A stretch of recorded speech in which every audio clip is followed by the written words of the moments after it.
Seeing this dreaded error on your WordPress site? Don't panic. It's an easy fix.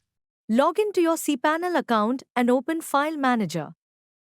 Go to your website folder, usually public_html, and open the wp-config.php file. Find wp-config file on website folder. Right-click and select Edit and open File.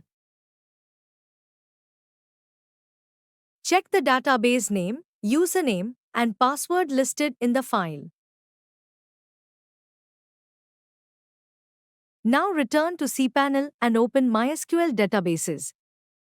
Scroll down to current users and find the same database user. Verify that the user is assigned to the correct database. Thanks for watching. Hope this adds value to your SEO. Like, share and subscribe for more helpful SEO videos.